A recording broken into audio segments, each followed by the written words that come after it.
ఓం సాయిరామ్. శ్రీ సాయినాథాయ నమః. శ్రీ సాయి సచ్చరిత్రము 15వ అధ్యాయము. నారదీయ కీర్తన పద్ధతి. చోల్కర్ చక్కెరలేని తేనీరు 2 బల్లులు. 6వ అధ్యాయములో షిరిడీలో జరుగు శ్రీరామనవమి ఉత్సవం ఎట్లు ప్రారంభమయ్యను, ఆ సమయంలో హరిదాసును తెచ్చుట ఎంత కష్టముగా ఉండేడిది, తుదకు ఆ పనిని దాసగను మహారాజ్ నిర్వహించునట్లు బాబా శాశ్వతముగా నియమించుట, దానిని ఇప్పటి వరకు దాసగను జయప్రదముగా నడుపుట అనునవి చదువరులు జ్ఞాపకముంచుకొనియే ఉందురు. ఈ అధ్యాయములో దాసగను హరికథల నెట్లు చెప్పువారో వర్ణింతును. నారదీయ కీర్తన పద్ధతి. సాధారణముగా మహారాష్ట్ర దేశములో హరిదాసులు హరికథ చెప్పునప్పుడు ఆడంబరమైన నిండు అంగరకాలు వేసుకొనెదరు. తలపైని పాగా గాని, పేట అంటే ఒక విధమైన ఎర్రని మహారాష్ట్రపు టోపీ కానీ, పొడవైన కోటు, లోపల చొక్కా, పైన ఉత్తరీయము, మామూలుగా ధరించెడి దోవతిని కట్టుకొనెదరు. ఈ ప్రకారముగా దుస్తులు ధరించి షిరిడీలో హరికథ చెప్పుటకై దాసగను తయారయ్యను. బాబా సెలవు పొందుటకై మసీదుకు పోయెను. బాబా అతనితో, ఏమోయ్ పెండ్లి కొడుక, ఇంత చక్కగా ముస్తాబై ఎక్కడకు పోవుచున్నావు అనెను. హరికథ చెప్పుటకు పోవుచున్నానని దాసగను జవాబిచ్చెను. అప్పుడు బాబా ఇట్లనెను, దానికి ఈ దుస్తులన్నీ ఎందుకు? కోటు, కండువా, టోపీ మొదలగునవి ముందర వెంటనే తీసి పారవేయము. శరీరముపై ఈ అలంకారాలన్నీ ఎందుకు? వెంటనే దాసగను వాటినన్నింటినీ తీసి బాబా పాదముల వద్ద ఉంచెను. అప్పటి నుంచి హరికథ చెప్పునప్పుడు వానిని దాసగను ఎన్నడూ ధరించలేదు. నడుము మొదలు తల వరకు ఏమియూ వేసుకొనేడివాడు కాదు. చేతిలో చిరుతలు, మెడలో పూలమాల మాత్రమే ధరించెడివాడు. ఇది మహారాష్ట్ర దేశములో తక్కిన హరిదాసులు అవలంబించు పద్ధతికి వ్యతిరేకము. నారద మహర్షియే హరికథలు ప్రారంభించిన వారు. వారు తలపైని, శరీరము పైన ఏమియూ తొడిగెడివారు కారు. చేతియందు వీణను ధరించి ఒక చోటు నుండి ఇంకొక చోటికి హరినామ సంకీర్తన చేస్తూ పోవువారు. చోల్కర్ చక్కెరలేని తేనీరు. పూనా, అహ్మద్నగర్ జిల్లాలలో బాబాను గూర్చి అందరికీ తెలియను. కానీ నానాసాహెబ్ చాందోర్కర్ ఉపన్యాసముల వల్లను, దాసగను హరికథల వల్లను బాబా పేరు కొంకణ దేశమంతయు పాకెను. నిజముగా దాసగను తన చక్కని హరికథల వల్ల బాబాను అనేకులకు పరిచయమునర్చెను. హరికథలు వినుటకు వచ్చిన వారికి అనేక రుచులుండును. కొందరు హరిదాసు గారి పాండిత్యానికి సంతసించెదరు. కొందరికి వారి నటన, కొందరికి వారి పాటలు, కొందరికి హాస్యము, చమత్కారము, సంతసము కలుగజేయును. కథాపూర్వమున దాసుగారు సంభాషించు వేదాంత విషయములు వినుటకు కొందరు, అసలు కథను వినుటకు కొందరు వచ్చెదరు. వచ్చిన వారిలో చాలా కొద్ది మందికి మాత్రమే భగవంతుని యందు గాని, యోగుల యందు కానీ ప్రేమ విశ్వాసములు కలుగును.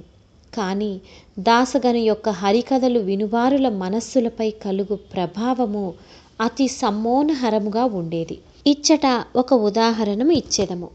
టానాలోనున్న కౌపీనేశ్వర ఆలయములో ఒకనాడు దాసగను మహారాజ్ హరికథ చెబుతూ సాయి మహిమను పాడుతూ ఉండెను. కథను వినుటకు వచ్చిన వారిలో చోల్కర్ అనునతడు ఉండెను. అతడు పేదవాడు. టానా సివిల్ కోర్టులో గుమస్తాగా పనిచేస్తూ ఉండెను. అతడు దాసగను కీర్తనను అతి శ్రద్ధగా వినెను. వాని మనస్సు కరిగెను. వెంటనే అక్కడికక్కడే మనస్సునందు బాబాను ధ్యానించి ఇట్లు మ్రొక్కుకొనెను. బాబా, నేను పేదవాడను. నా కుటుంబమునే నేను పోషించలేకుండా ఉన్నాను.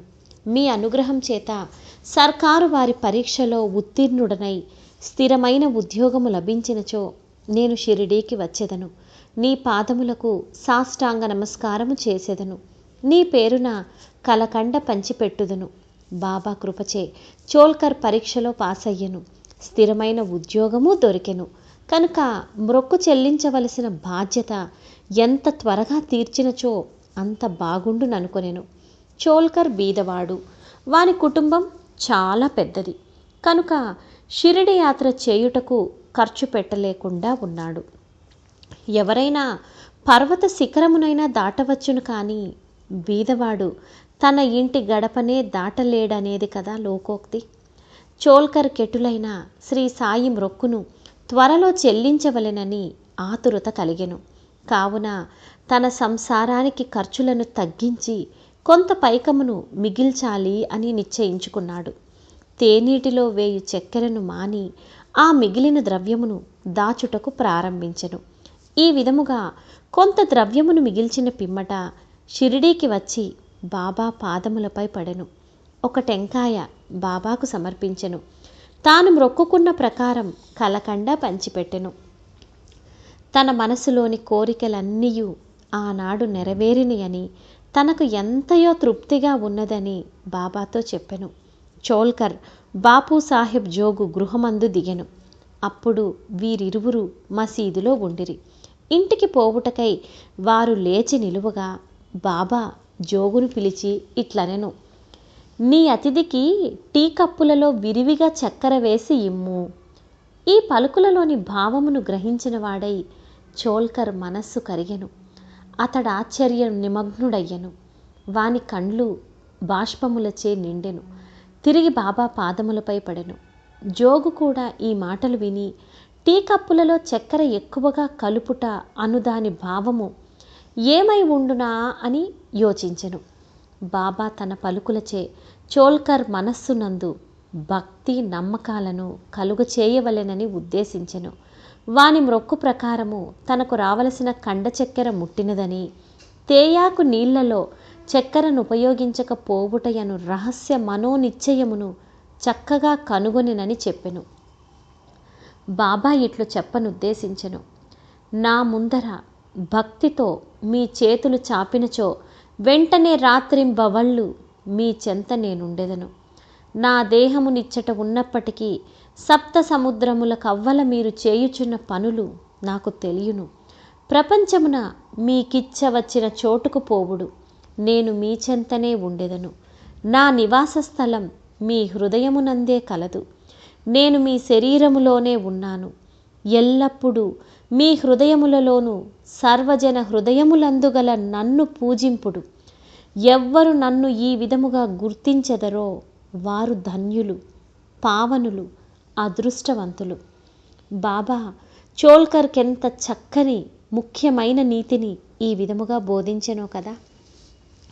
2 బల్లులు. ఈ అధ్యాయమును 2 చిన్న బల్లుల కథతో ముగించెదము. ఒకనాడు బాబా మసీదులో కూర్చొని ఉండెను. ఒక భక్తుడు బాబా ముందర కూర్చొని ఉండెను. ఒక బల్లి టిక్కు టిక్కుమని పలికెను. కుతూహలముకై ఆ భక్తుడు బల్లి పలికిన దానికి అర్థమేమని బాబాను అడిగెను. అది శుభశకునమా లేక అశుభమా అని ప్రశ్నించెను. తన చెల్లెలు ఔరంగాబాదు నుండి తనను చూచుటకు వచ్చునని, ఆ బల్లి ఆనందించుచున్నదని బాబా పలికెను. భక్తుడు నిర్ఘాంతపోయి కిమ్మనక కూర్చుండెను. బాబా పలికిన దానిని అతడు గ్రహించలేకుండెను. కొంత తడవైన పిమ్మట ఔరంగాబాదు నుండి ఎవరో గుర్రముపై బాబా దర్శనానికై షిరిడీకి వచ్చిరి. అతడింకనూ కొంత దూరం పోవలసి ఉండెను. కానీ వాని గుర్రము ఆకలిచే ముందుకు పోలేకుండెను. గుర్రానికి ఉలువలు కావలసి ఉండెను. తన భుజముపైనున్న సంచిని తీసి ఉలవలు తీసుకొని వచ్చుటకై పోవునప్పుడు దానిలో నున్న ధూళిని విదిలించెను. అందులో నుండి ఒక బల్లి కింద పడి అందరూ చూస్తూ ఉండగా గోడనెక్కెను.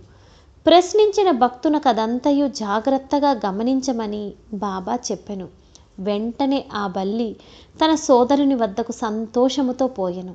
చాలా కాలం పిమ్మట అక్క చెల్లెండ్రు కలుసుకొనిరి. ఒకరినొకరు కౌగిలించుకొని ముద్దాడుకొనిరి. గుండ్రముగా తిరుగుతూ అధిక ప్రేమతో ఆడిరి. షిరిడీ ఎక్కడా, ఔరంగాబాద్ ఎక్కడా? గుర్రపు రౌతు ఔరంగాబాదు నుండి బల్లిని తీసుకొని షిరిడీకి ఎట్లు వచ్చెను? రాబోయే 2 అక్క చెల్లెండ్రు కలియుదురని బాబా ముందుగానే ఎట్లు చెప్పగలిగెను? ఇది అంతయు బహు చిత్రముగా ఉన్నది. ఇది బాబా సర్వజ్ఞుడని నిరూపిస్తూ ఉన్నది. ఉత్తర లేఖనము. ఎవరైతే ఈ అధ్యాయమును భక్తి శ్రద్ధలతో నిత్యము పారాయణ చేసెదరో వారి కష్టములన్నీయు శ్రీ సాయినాథుని కృపచే తొలగును. 15వ అధ్యాయం సంపూర్ణం. సద్గురు శ్రీ సాయినాథార్పణమస్తు. శుభం భవతు. ఓం సాయిరామ్.